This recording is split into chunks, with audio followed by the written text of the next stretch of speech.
right, back into seed banks. So another definition of seed banks. So as we lose diversity with monoculture farms and genetically modified foods, we're going to actually start to see scientists that are collecting seeds for the future in case we actually need more diversity, and they get stored and they're being collected from all around.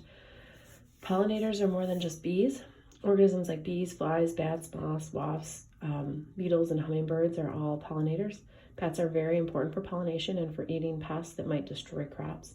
Unfortunately, they're actually suffering from the white noise syndrome, which is a fungus that invades the caves that they hibernate in, and it's irritating to them. So it causes them to actually wake up in the middle of hibernation and scratch their nose. When that happens, they start to deplete their energy reserves, causing them to either wake up permanently and then leave the cave to find food and starve and die, or just, starve in general from being woken up. You should also know that bees offer a lot of ecosystem services as well.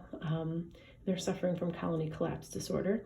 They've been suffering everywhere, not just here, and it's a combination of mites and pesticides is what we think. So read the area to understand that part further.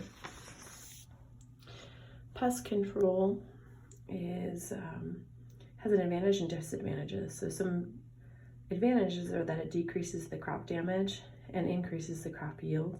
Some disadvantages are that eventually there's going to be a resistance to the methods being used through artificial selection, and we're going to start to see them not working.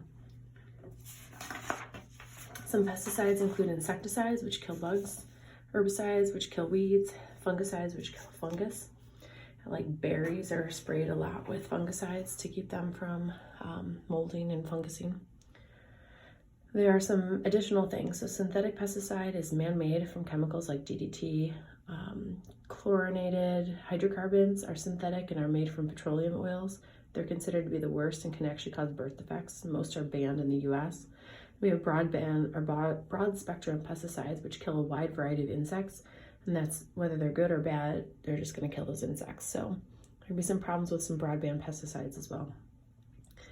This image below shows the pesticide treadmill or evolutionary arm. So basically you spray your crops, pretty much everything dies, except for some of those bugs which have resistant strands of DNA, and then they will actually mate and produce other bugs that have resistant strands of those DNA. So the next time we spray our crops, the pesticide doesn't work. So we have to start increasing and going on to stronger pesticides, which means stronger bugs and resistance. So there are natural ways of actually getting rid of some of our pests, and that's called biocontrol. We introduce a predator of a species we want to get rid of. We did this in Biggest Little Farm. They did the ducks for the snails and other stuff.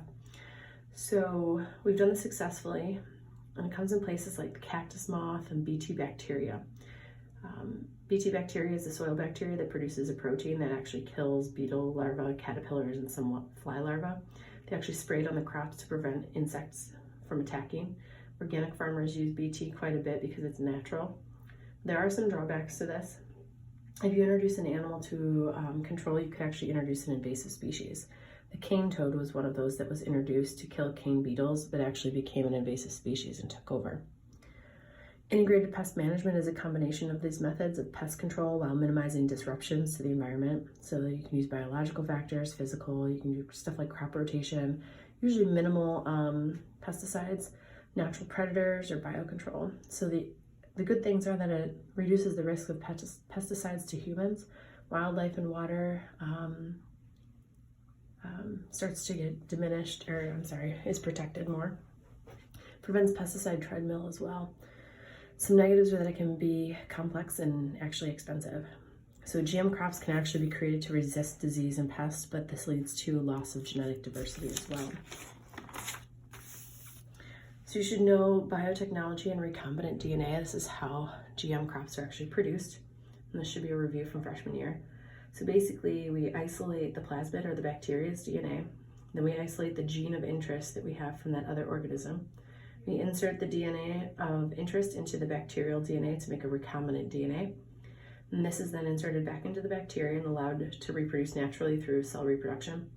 Then the whole thing is actually introduced then to the target organism, and the target organism will start to produce that new bacteria's protein, which has either resistance or some other form.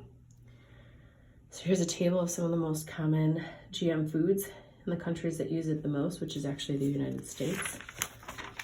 So we do a majority of the GM production. There are some positives for genetic modification: less pesticides because crops are bred with the pesticide in them. We start to see better nutrition in developing world due to the nutrients that are bred into stuff like rice, create drought resistant and salinity resistant plants. There are some negatives for GM food. Big business dominates the food supply like Monsanto, which threatens the independence of the small farmer. GM pollen can actually spread into non-GM fields, and then GM plants will actually grow. The whole thing with GM plants is actually an experiment with no controls. And in the United States, where we use most of the GM products, we're kind of like guinea pigs to see what the long-term effects could be of GM foods. It also decreases food biodiversity, and we're seeing evidence of herbicide resistance with stuff like Roundup Ready crops. Make sure you know agricultural provisions that come with organic farming. So those are listed right in here.